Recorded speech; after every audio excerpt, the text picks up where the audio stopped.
All present and accounted for? Good.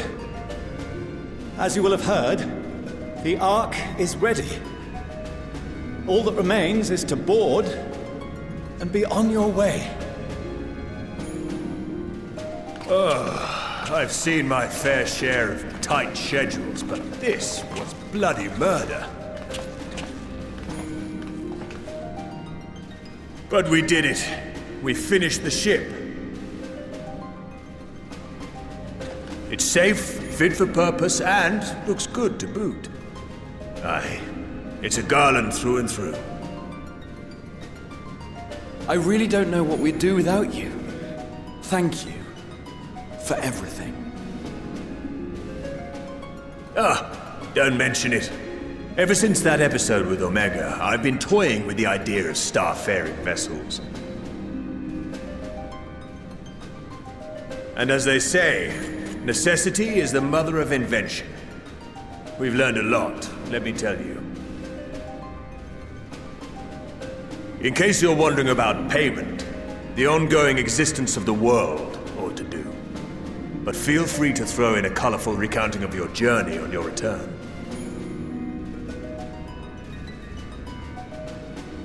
So, have you thought of a name? A name?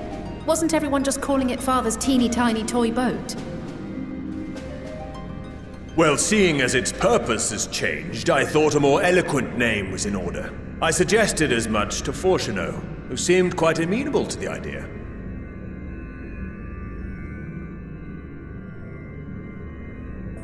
As you know, this vessel is the culmination of heretofore unprecedented collaboration. And though said collaboration is owed to the Scions, there is another whose noble deeds made our work possible.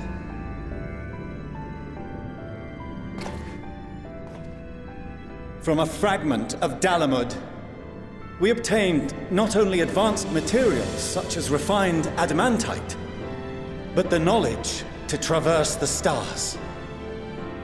And this fragment would not have found its way to us had the Archon Louisois not fought to protect this world, and in so doing, laid down his life. Now that the vessel stands complete, I cannot help but wonder if it was more than mere happenstance. If it was my father's intention to guide us here. In the hopes that his guidance will see you all safely home, I name the vessel after that self-same fragment of Dalamud he delivered unto us.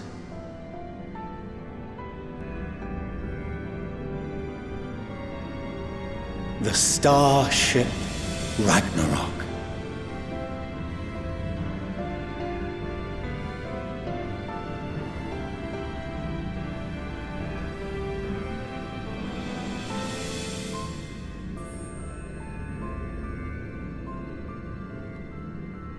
Sorry for the wait. I got everyone you asked for, and not a one less.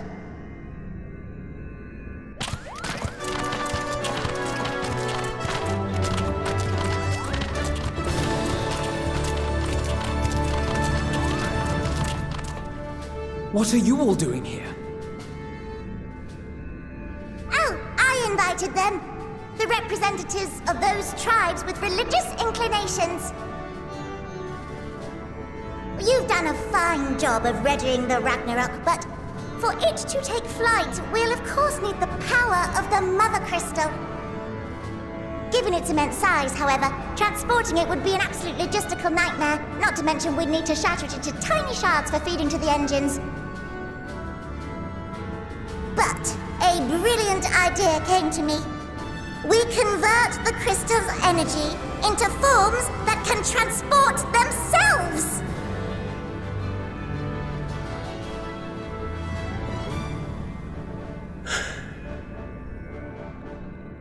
Thou wouldst employ summoning, or should I say its precursor, creation magics. Care to explain for our benefit? As you may have witnessed at Bestway's Burrow, the Loporrits are capable of creation magics, which they use to shape the moon's environment. Yet simple though they make it seem, 'tis a highly advanced and exacting art. To perform it correctly requireth that the wielder holdeth the object in his mind's eye in clearest detail. Hence the ancients' meticulous management of concepts. Drawing upon this art, the Ascians conceived of summoning as we know it. A derivative that replaceth the complexity of concepts with the simplicity of zealotry to make manifest a creation.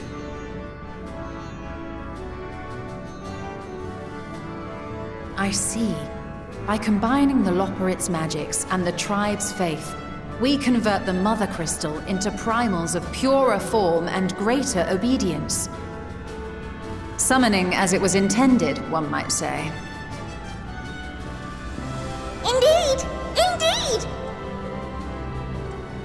While Heidelin gave us the ability to use creation magics, she forbade us from using it to make anything possessed of a soul, or similar. She didn't say anything about fulfilling the desires of others, though.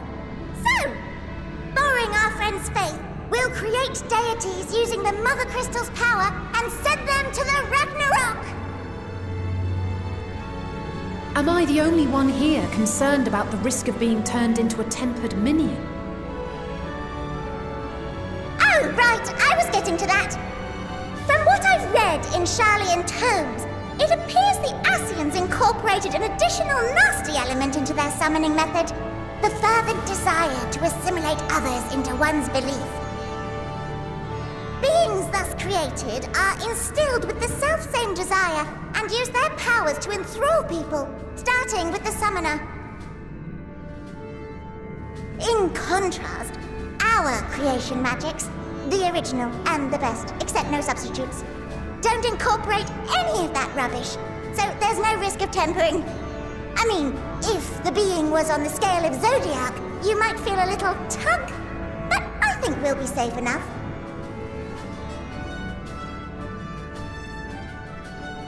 Truth be told, I do not understand the intricacies of this plan, but none of us would ever turn our backs on you. When the avatars of our faith ran amok, you intervened without decrying we who birthed them. Where others vilified and suppressed us, you offered understanding and friendship.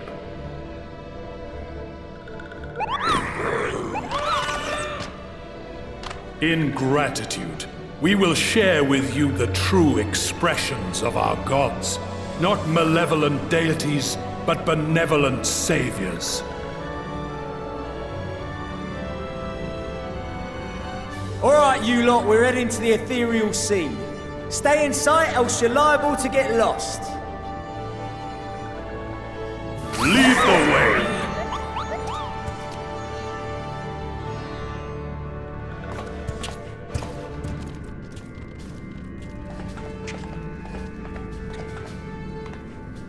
May we have a moment?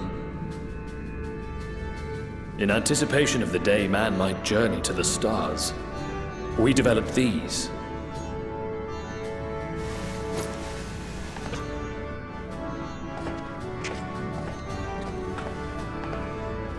Portable teleportation devices. One for each of you, designed to work in tandem. Press the button on one, and in a matter of moments, all 8 will activate and send their owners back to the Ragnarok.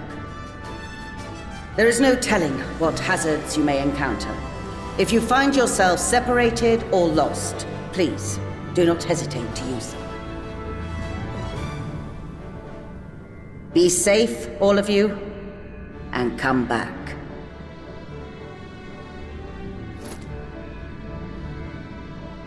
You as well. I pray you take care. Looks like everything is in order, so I'll go ahead and board. A few of my fellows will remain to assist with the summonings, but rest assured, the vessel won't want for competent crewing.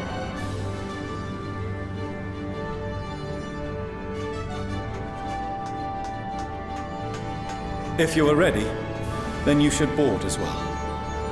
Go, and Godspeed.